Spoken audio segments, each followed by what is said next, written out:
Hey y'all, it's James Lindsay. Been trying to figure out how I was going to get around to talking about this issue here on New Discourses. A while ago, I actually wrote a very short document. It's really an outline. I titled it, How to Insert Wokeness into Any Field of Study in 3 Straightforward Steps, a Genome Map of Critical Social Justice as a Virus in Academia. And of course, I wrote this well before the Covid-19 pandemic took off. I was pretty excited about it. It was quite a while ago. And I wanted to try to figure out a way to work it into the materials that I would eventually release in New Discourses, but it hasn't seemed really relevant to talk about how critical social justice actually operates. If we talk about it as being like a virus, which I've talked about on here recently and written about recently on New Discourses, borrowed straight from their literature, a paper, Women's Studies as Virus, that compares it to HIV and Ebola in a favorable way, saying that it should be viral and disruptive and infect other fields. If we talk about that, it's very important to talk about not just that it is this, but also how it works and as much clarity as possible. So I wrote this outline and I thought, well, if I write this up and write it properly, it'll be kind of a Lindsay epic. Sometimes comes up, 10 some odd thousand words that will take a long time to read and a long time to write, a long time to edit, and a long time to get through and understand. And maybe I will write it, but it seemed a little bit less pressing because it's about, as it says, how does it take over academic fields of study? And so I didn't feel like, the groundwork was laid yet to really explain the critical social justice mindset, and that became a priority, and when would this come out?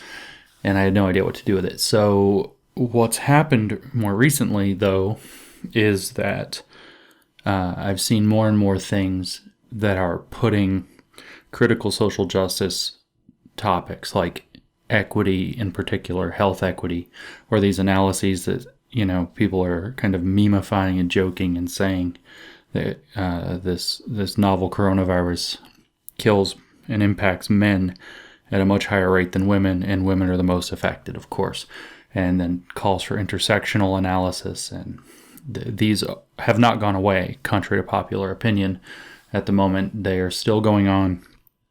But what I've noticed is that these attempts to intersectionalize the response to coronavirus follows roughly the same 3 straightforward step genome map of the critical social justice virus in academia. So now seems like a good time to go through the outline, and going through it in audio is probably the most efficient way to do that. So I'll just jump right in. The concept here again is that critical social justice actually operates like a virus. It needs a host. It infects that virus. It replaces its DNA, if you will, its genetic material with its own. And that critical social justice genetic material then replicates. It uses the machinery of whatever it takes over to replicate itself and to turn that, say, academic discipline, that coronavirus response, whatever it happens to be, into a critical social justice production machine. So that's the premise, and I say that this occurs according to 3 pretty simple, predictable, describable steps that you can learn to recognize. We can go through it. I'll talk about some examples from academia, but I will also tie this into what I'm seeing with critical social justice taking over the coronavirus response efforts and study. Okay, so I said it's in 3 straightforward steps.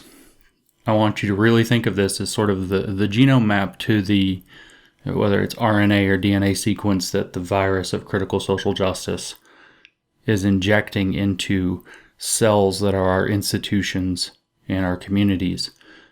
that turn them into critical social justice replicators and machines. So step one of this process is actually to turn whatever field of study you're talking about into the sociology and cultural anthropology of that field instead.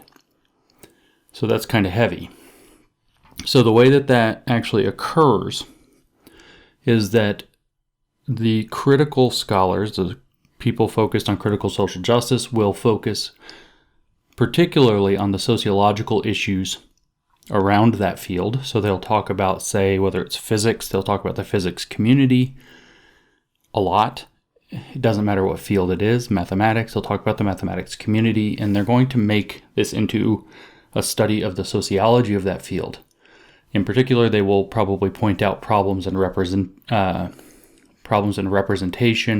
or the behavior in departments, at conferences, and so on. So what you'll have is them saying that there is not equity in terms of, say, the number of women that are represented in that department, or there aren't enough of this minority or that minority or sexual minorities or whatever. And then they'll say that the behavior at conferences, you have too many so-called manels, if you will. That's a panel that's made up of all or mostly men. And that there's this kind of, I don't know how many people would believe this about academics, but it turns out we're humans, and they go to conferences, and conferences are like big meetings of people who think like you, and they're kind of a working vacation in many respects, and they tend to involve a lot of partying, and people tend to hook up and all this stuff. So then the hookup culture around that, of course, is going to become patriarchal and rape culture-ish, or rapey, as they might say. So they're going to study the sociology of the field itself. What are the demographics? Where are they? Why are they that way? According to theory, they're going to talk about the behaviors in departments and at conferences. They're going to look at hiring practices, and the goal of criticalizing the field will be to make those the most relevant discussions. What's going on sociologically around the field. They'll also talk a lot, as this develops, about the history of the way the field was studied. This is kind of making it about cultural anthropology. So they'll say, for example, in the infamous feminist glacier study, they talked about how, not wrongly, how glacier science, or glacier study, I shouldn't even call it science yet, at the very early days was done by very intrepid explorers who usually, because they had to climb really dangerous mountains or going to the Arctic or Antarctic to do their research on glaciers, were pretty hardy, tough guys. And there was this sort of culture, well over 100, 150 years ago, that how tough and manly of an explorer you were had something to do with how good your glacier research was. And so they start digging into that history and looking for power dynamics. So the conclusion in the feminist glacier paper there was that because men had this this manly culture around the very beginnings of glaciology that must have infected how glaciology is done forever. I'm not making that up. That's how they think. It's so absurd. You have to say, I'm not making it up, but that's how they think. So they start digging into that history and alongside digging into the sociology. So these two things actually have some depth to them. They have a source, besides using, they have a few sources.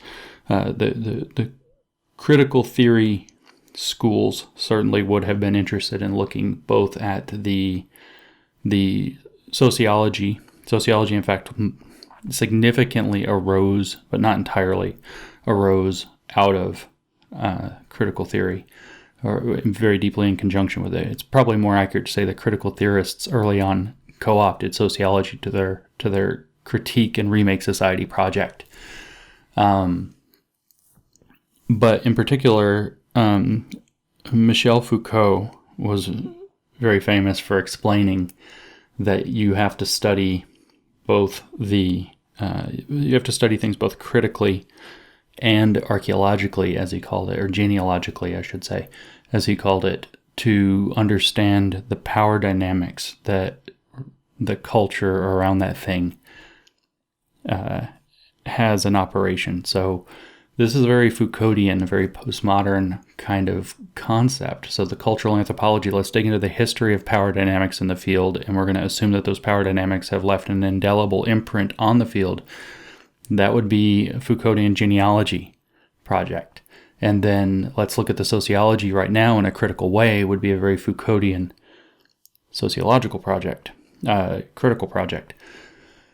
So the roots of critical social justice being in the neo-Marxist critical theory school, known as the Frankfurt School Institute for Social Research, on the one hand, which would have engaged in this kind of look at things to try to find the hidden assumptions and hidden power in there. And then the postmodern aspect of that, especially appealing to Foucault's concept of genealogy and criticism, is where this kind of genome of this critical social justice virus got its genetic material.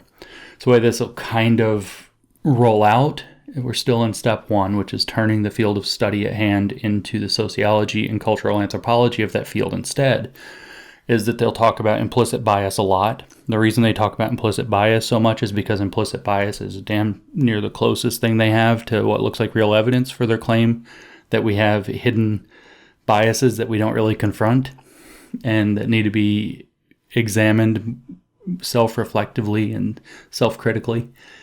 They will start to generate conferences and materials like journals, essays, speeches, talks at conferences and so on, but conferences entirely themselves eventually that are meant to investigate the sociology and kind of cultural anthropology of the field itself. So this critical approach, and if you want to add in that genealogical approach, are going to become central activities here in step one.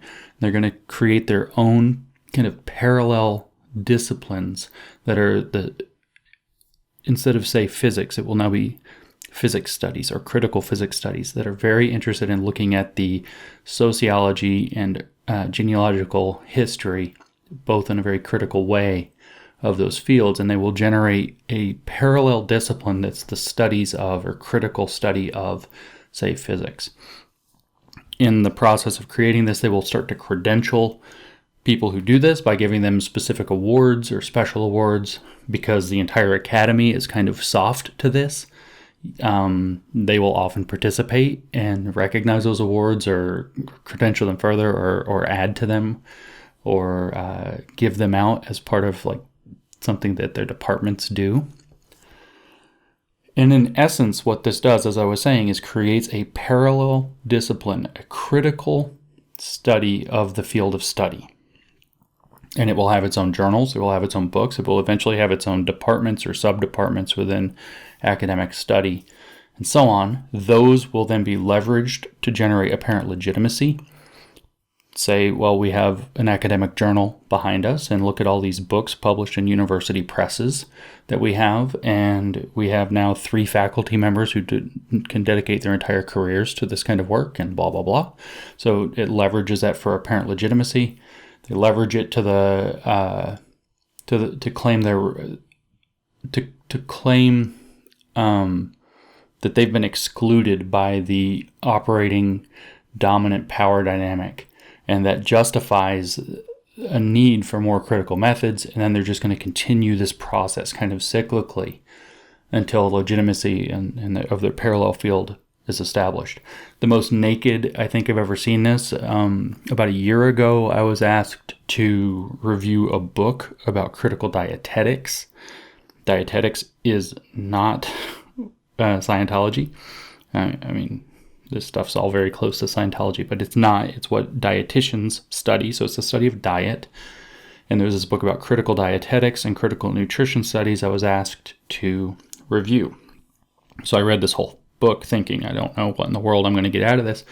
And it's extraordinarily clear that this is exactly what happened. You had a number of scholars who were trying to publish these critical studies about dietitians or dietetics, and they weren't getting accepted. They even said in the book that in the genesis of their field, they're explaining it. They say that we weren't able to get our papers accepted. The journal editors would reject them and say, well, this isn't dietetics, so we can't accept it. And so we created our own journals and we started publishing our own books. And we're now, whatever journal, we're now 7 years into this. And now we have faculty members at various universities or schools that do nothing but this. And so this process was laid extremely bare there. As far as the coronavirus or the COVID-19 scenario that we're in right now, there was just the other day published from Queen Mary University, which is in London. They called for an intersectional analysis of the coronavirus or COVID-19 pandemic. And they did so specifically on the back of the fact that the United Nations started to complain that the virus, even though it is indirect health impacts more impactful on men than women, that it's really impacting women more. And they said, well, this doesn't go nearly far enough. We need to have this be fully intersectional. So they published this, I think it's like 5-page PDF. It's very short. Explaining, they call it an analysis, but there's no analysis whatsoever in it, explaining why we need to be more intersectional in how we study the COVID-19 epidemic. And one of the points that they raise is they say, well, what do we need to do? What are the recommended actions? And one of them is to start to contextualize all of the data.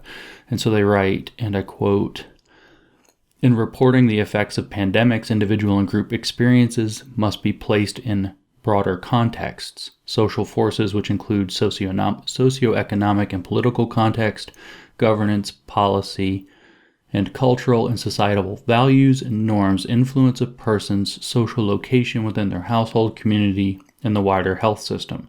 Special consideration should be given to how COVID-19 is exacerbated by globalization, capitalism, urbanization, war, conflict, climate change, racism, and xenophobia." And so this idea about contextualizing data, I mean, this isn't a totally like slam dunk perfect fit of what I was just saying.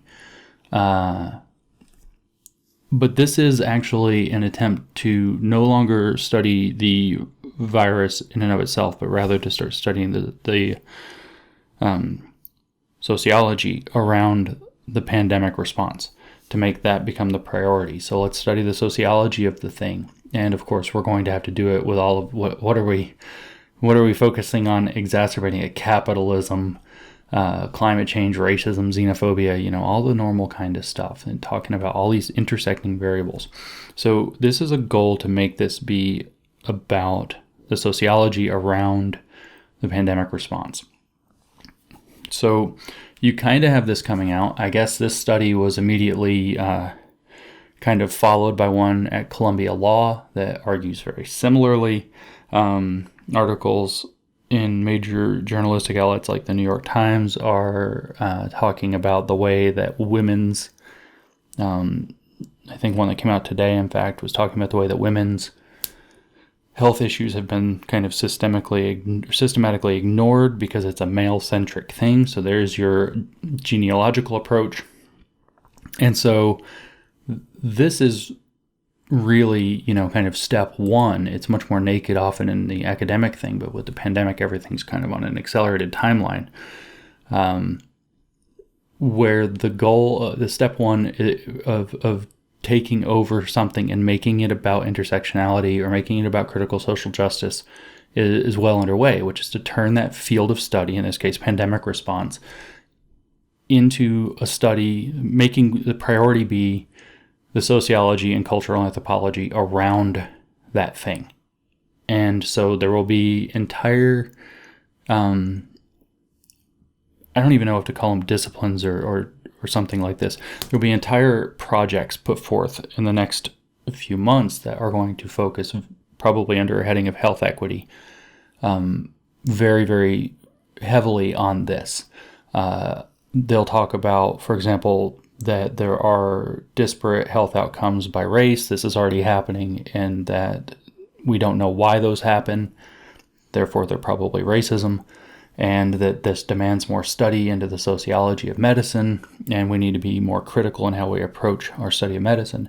And there will be more and more pressure to create a critical sociology that will dig also genealogically, as Foucault would have it, into the history of power dynamics around medicine, around public health, around healthcare. So that's step one. Turn the field of study into the sociology and cultural anthropology of that field. And again, that has deep roots both in the neo-Marxist critical theory program and in Foucault's ordering of things, which included really in the archaeology of knowledge is where this comes from, is that you have to look at things critically, which is a sociological aspect, and you have to look at things genealogically, which is going to be the cultural anthropology aspect.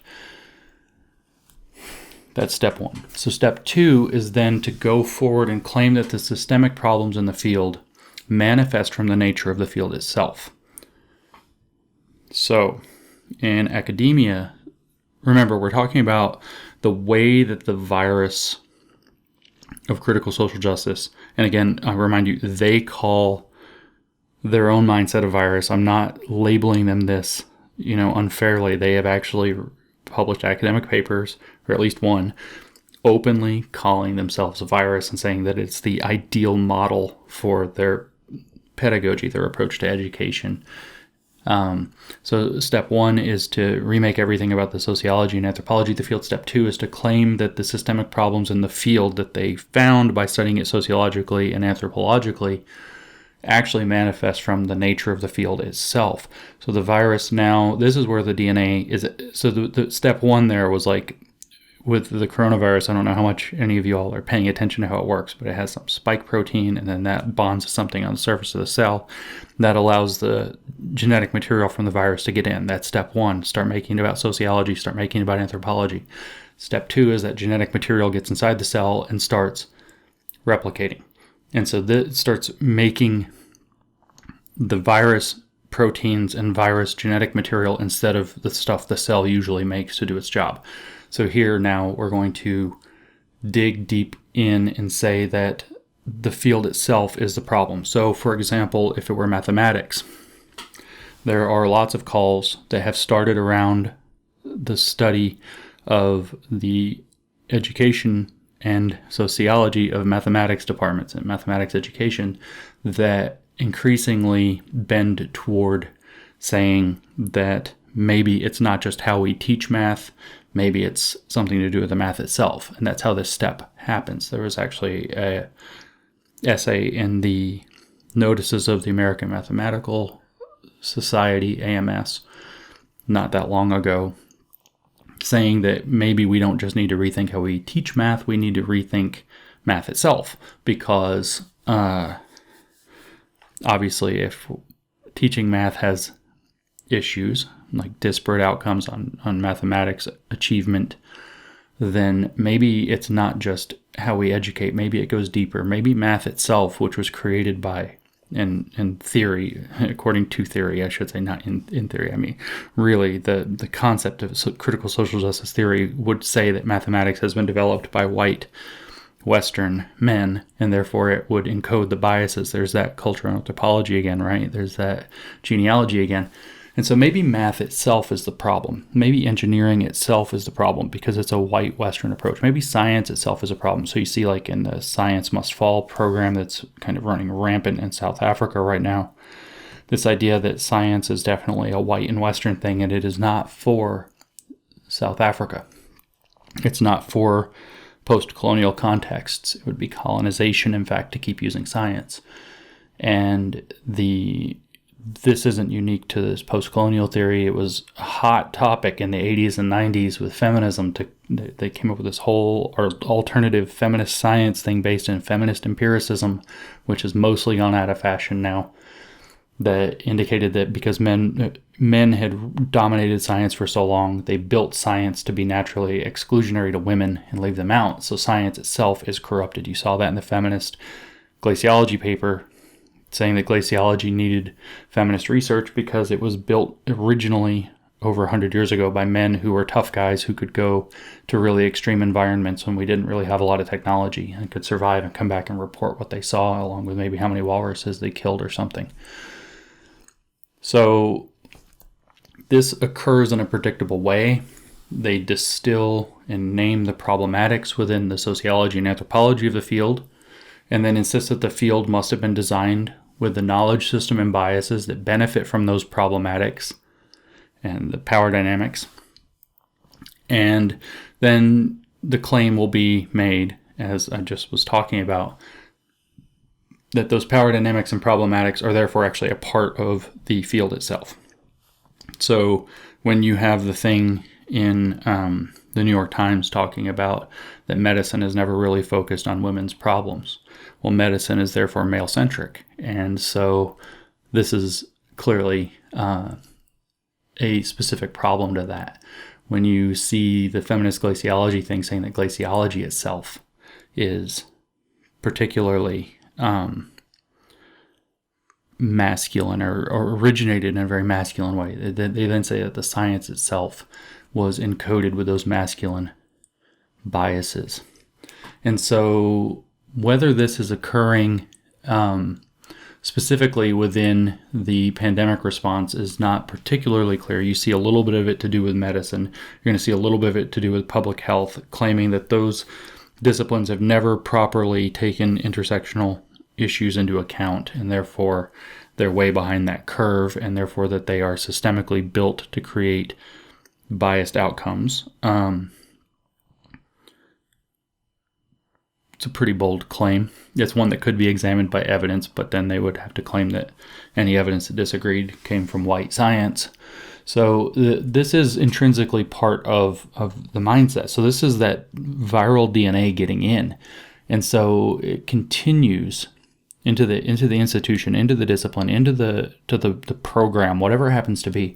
It will then continue, and it will activate by saying that, insisting that the power dynamic is in fact self-sustaining, and that having a privileged position within it blinds you to understanding the problem and thus creates resistance to changing it. So male doctors, for instance, wouldn't understand. Male physicists wouldn't understand why there's some kind of a problem with women in physics. And it's because they have privilege and they don't want to lose their privilege, and they aren't able to understand the perspectives, almost a standpoint epistemology, that is what that's called, perspective. So therefore, you can't trust any of the established methodologies or any of the experts in the field, because they're all built in that system. They're all self-interested, and therefore not open to what they might call other ways of knowing. And then they will leverage that above. And so they will leverage that to point out that the system is in even more need of change, and that change must come from the outside. That's a very important part of this, because you can't just hire more of the same, because the same is caught up in that power dynamic which is self-sustaining. More of the same would be to bring more people in who have the kind of privilege, who don't understand the problem. So you have to bring in outsiders, and in particular you have to bring in outsiders who understand the critical methods that characterize the sociology and cultural anthropology of the field and what those problematics are. And luckily they have a parallel discipline full of them that you could easily start hiring from. They're right here. You need to start hiring these people. And so in the kind of extreme case, this could lead to, or does lead to, calling for retraction and destruction of any sufficiently problematic scholarship or scholars. So when you have cases with like Bruce Gilley, who published something called A Case for Colonialism, which massively transgressed the idea that colonialism must always be bad, which is in all of its effects, it's just a terrible thing in every possible regard, and then nothing good is allowed to be said about it. So when he published A Case for Colonialism as an academic paper, it was pandemonium. They called for his career. They called to have his PhD revoked. They threatened the journal editors that published it with death threats. He was brought up on all kinds of charges with his university and diversity board and so on. So the cancel problematic scholarship and scholars becomes part of that push. So you start to tend toward this idea that now we're going to bring in people who have the critical social justice mindset, and we're going to get rid of people and information that doesn't. And so again, the point with a virus is that it injects its genetic material into the cell, and then the cell stops doing what the cell normally does and produces viral materials. That's exactly what's happening here. There could not possibly be more of this. So the third step, then, after step 2, which is to claim that systemic problems in the field manifest from the nature of the field itself, the third step is to call to remake the field itself, to call to make public health intersectional under a rubric of health equity, to call to make physics or mathematics have to incorporate an ethnic studies dimension or something like that, which is actually happening in at least the state of Washington. So what will happen then is that the critical social justice virus begins to lead people to insist that the original field of study itself was fundamentally corrupt and has to be replaced. The demand will be not just for change, but for revolution in how the field is done or engaged with. And of course, the revolution will end up centering critical and justice-oriented methods as they define those. And that's, for example, in the mathematics examples that I gave before, there's one researcher who has no degrees in mathematics whatsoever, named Rochelle Gutierrez, who has written in one of her papers that the idea of equity perhaps isn't enough for mathematics and mathematics education. Maybe revolution is what's called for. So this is something that actually happens. The call to completely remake the field itself, the field of dietetics, for example, needs to be completely remade with these new critical things in mind so that it will no longer continue the chauvinist patterns that have caused all this harms up till now. Glaciology has to be completely remade and include feminist art projects. This is in the feminist glaciology paper because it's always been masculinist up to now. Feminist art projects as a part of the science. I mean, not exaggerating. It gives a number of shocking examples. Recording the sounds that glaciers make, then putting that on records made out of ice that were made out of the meltwater of the glaciers and playing those for people to listen to. That's somehow important glacier science. And hooking up a phone line to a glacier so people can call the glacier and listen to those sounds. And then a woman who paints pictures that look like the aerial photography of glaciers, that her paintings should be considered on par with the satellite photographs, which, by the way, also are providing only a pornographic view that is falsely believed to be objective, presenting what you might call, or they call, a God's eye view from nowhere. I mean, really. So glaciology has to be remade to include feminist art because of this. And so this will all happen while they continue to prioritize the relevance of sociology and anthropology in the field. So that's the cell, which is now the infected department, the infected project, the infected institution, the infected program, now producing more critical theory bullshit. It is now producing viral proteins and viral DNA. And do you see this in the pandemic response? Well, looking at the thing from Queen Mary University in their recommended actions category, we have, let me see, what was it? We need to undertake an intersectionality analysis of national and global responses, pandemic responses at the national and international levels. For example, World Health Organization and related budget support plans must go beyond the inclusion of a gender dimension and gendered experts. The experts, they need not just gender experts, they need more experts to include expertise in human rights and an analysis across factors such as disability, age, race, ethnicity, migration status, socioeconomic status, and geography. It recommends broadening the bailout monies to apply specifically to migrants and to prioritize women, and then makes 3 specific calls at the end that include another reminder to hire their people. Intersectional critical theorists only, I'm sure. So you can see that this is what's going on, is that they're now trying to replace or at least fill the organizations with their own critical mindset people. And what's the justification? Back to step 2 here. One of the recommended actions is that we need to commit to leadership diversity. And it says, to date, policy making has been dominated by white, Christian, cisgendered, heterosexual, able-bodied, wealthy men. Women from low and middle income countries comprise just 5% of the leadership positions in global health organizations. In reversing that trend and by making national and international policy spaces truly representative, substantive participation of women and people from minority caste, religious, ethnic, race backgrounds could positively impact the health of millions in the future. No explanation of how. You just have to put their people in, and then that will definitely create more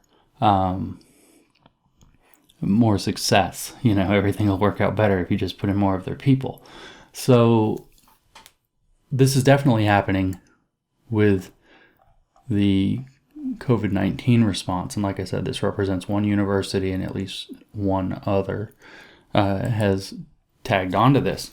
So what will happen when you start bringing these people in, and as you just heard with the pandemic response, and which fits in the critical dietetic situation, which fits in the feminist glaciology paradigm, which fits one example after another, which fits in the ethnic studies program that's being brought in to remake how mathematics and all K through 12 education takes place in Washington, which you hear in the calls to revolutionize mathematics, which you hear in the calls to revolutionize the teaching of engineering from Purdue University, a book about social justice and engineering from Purdue University Press, is the increased insistence upon the need to apply critical and other subjective epistemologies.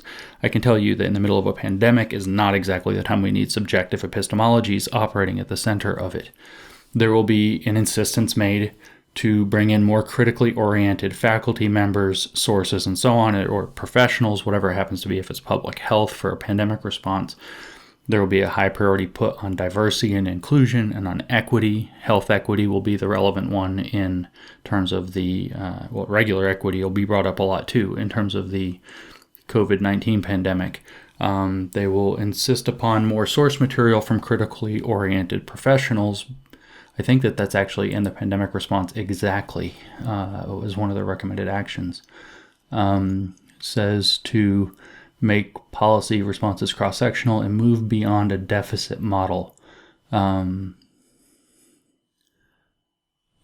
says decision makers should emphasize resourcefulness, resilience, agency, and strength. They should also prioritize engagement mechanisms among affected populations, particularly those who, despite greater risks, may possess strong political and social awareness and collective organizations and coalition building experience and insights. So it's bring in our people, bring in our people, bring in our people. Over and over and over again is what it is. We don't just need, we need to go beyond the inclusion of a gender dimension and gendered experts to include the expertise in human rights and an analysis across factors such as disability, age, race, ethnicity, migration status, socioeconomic status, and geography. Well, who's going to do that? Intersectional scholars, of course. Good thing they have a whole bunch of them ready to go. Every one of these people, I can guarantee you, because this is how this operates. This is how the concept of diversity operates. It's not about bringing in people of various backgrounds. That's the nice thing that they tell you. That's the pretty picture on the box. What's inside the box is that you can only have somebody coming in if they have the right critical mindset. That's why you have to have statements of commitment to diversity and equity and inclusion done when you apply for these jobs. They have to know who has the right mindset. Because the theory explains why. The theory actually says that different cultures have different knowledges. This again stems back to kind of maybe perverse reading, not direct reading of Foucault, but it's how it's been interpreted into critical social justice. So different cultures have different knowledges. Sometimes those are called cultural knowledge. Sometimes they're called racial knowledge. And people within those, in particular, I should say that knowledge is usually related to the experience of oppression associated with having that identity. which privileged identities are unaware of. So you have this idea that these people know something special, and then they can either speak authentically about it, which means they're going to say the critical thing because they have critical consciousness, or they're going to say something inauthentic about it because they don't have critical consciousness, in which case they're being inauthentic, so they're not real experts. Meanwhile, you can't have somebody from a dominant group challenge that because they have privilege. So they have privilege-related blindness and privilege-related fragility, white fragility, for example, that prevents them from being able to hear or accept the views from these authentic voices of whatever identity group and the experience of oppression. So therefore, the only possible way that bringing in a diverse expert counts is if that diverse expert is speaking authentically into the diverse experience of oppression. So therefore, the call for more diversity ends up being a call to hire critical theorists, people who all think the same way, who happen to be speaking to that pattern of thought or speaking into that critical methodology from different social positions, which they call positionality. So what's really stunning here is a simple fact. Let me summarize before we get to the stunning fact that you don't need to be an expert to do it. As a genome map for the virus of critical social justice, as it takes over, say, a discipline in academia, or as it happens to be taking over the coronavirus pandemic response slowly, while the rest of the world pretends that social justice just got irrelevant because of the virus. They're actually implementing this crap while you're reading the news about this new discovery about the virus, or that new panic about the virus, or this many people died today. While you're reading the news about coronavirus and thinking that they don't exist, they're actually implementing their own viral infection of the response, mostly at the level of policy. These people have the ears and the balls of an awful lot of institutions right now, and they are able to implement this stuff. So they have, if you think of them as a virus, and if you think of a virus as infecting existing cells by somehow adhering to the surface, injecting their genetic material, turning the cell into a viral parts producer, proteins, genetic material, and so on, and then eventually erupting with more of the virus to go out into the world in other places, which again, I tell you, they characterize themselves this way. There's a simple map for how this works to take over an institution like academia, or a program or an institution, or in particular, apparently, a pandemic response in an emergency, which is step one, to turn the field of study at hand into the sociology and cultural anthropology of that field. Step two, claim that the systemic problems in the field must manifest from the nature of the field itself. And then three, call to remake the field by installing their own people, and people that think that the way they do, that want to just make the entire field be about its sociology and cultural anthropology, and therefore no longer be the field at all, and just be about critical theory production. At the end, when a virus infects a cell and produces a bunch more virus parts that then become new viruses, the cell dies. That's what's happening here.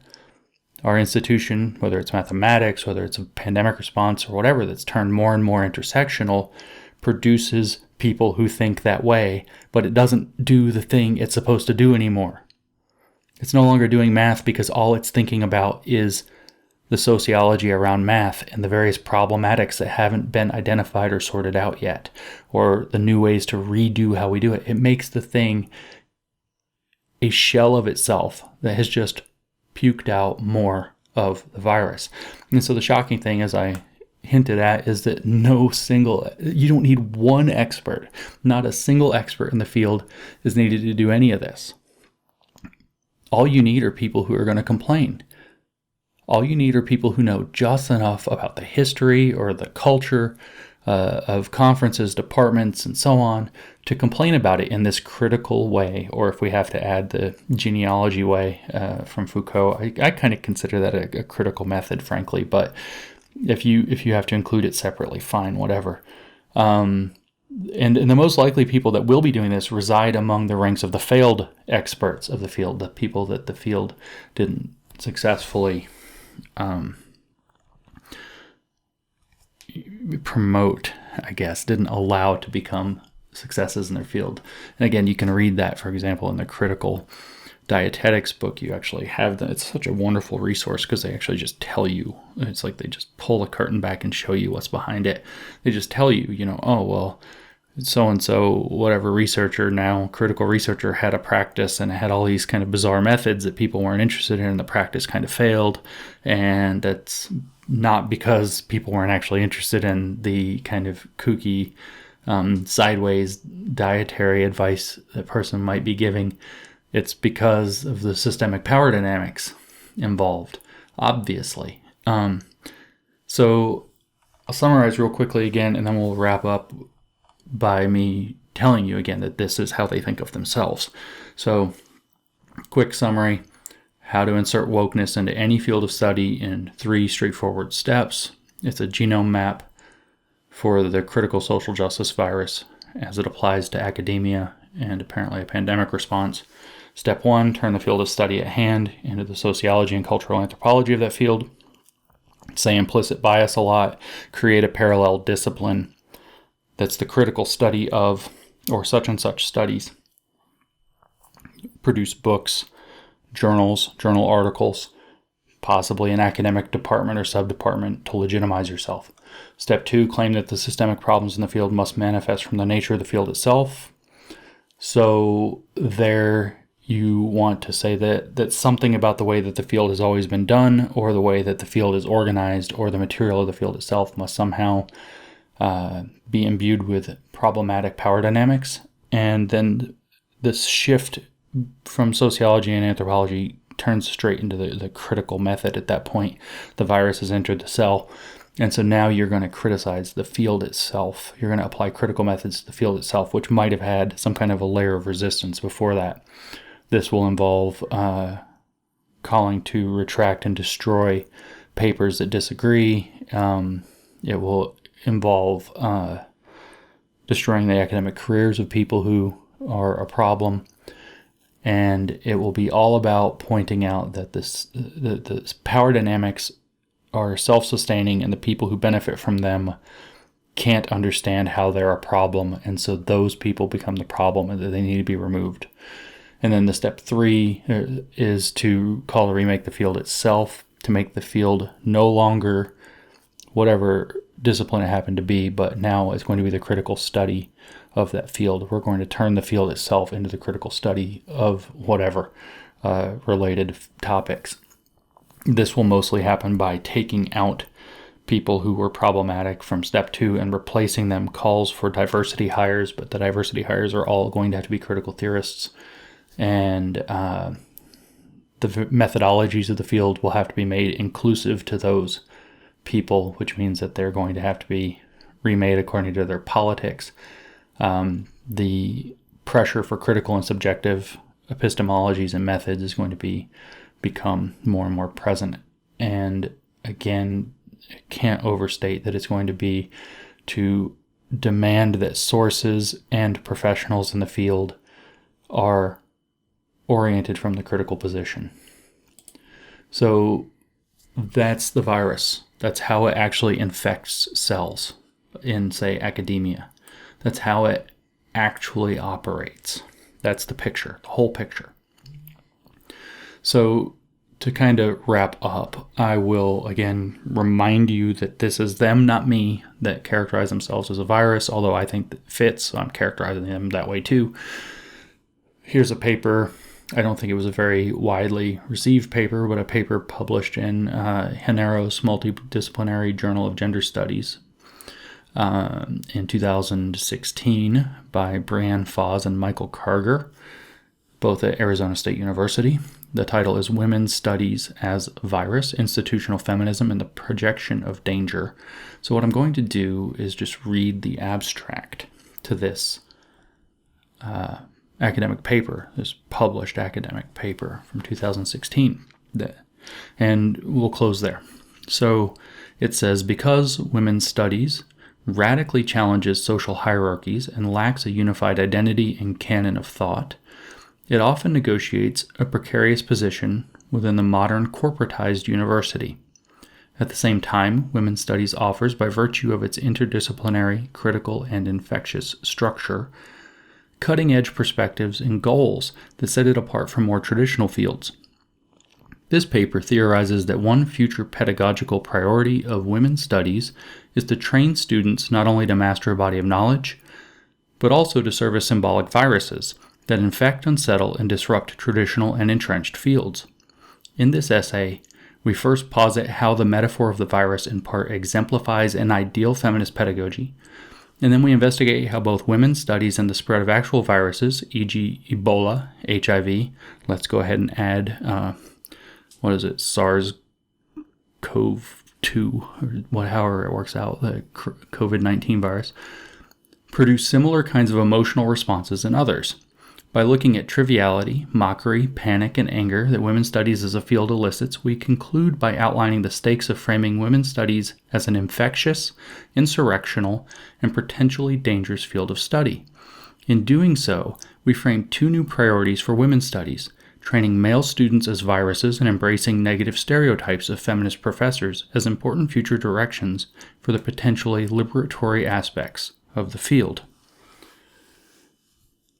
So, it's a virus, and we have the genome map. The genome map is to turn the whole project into studying the sociology and anthropology of the related field, that drawing off of both critical and postmodern analysis, to claim that the problems are systemic to the field itself, and then to call to remake the field itself, both in terms of what it does and in terms of who it employs to do it. So we should be taking this seriously because it's not just applying to essentially every academic department you can imagine. It's also being applied to the pandemic response for the COVID-19 pandemic we're all facing right now, and which is a global public health emergency with tremendous consequences. And they're trying to remake our response to it in real time, according to this map. They are infecting our cure.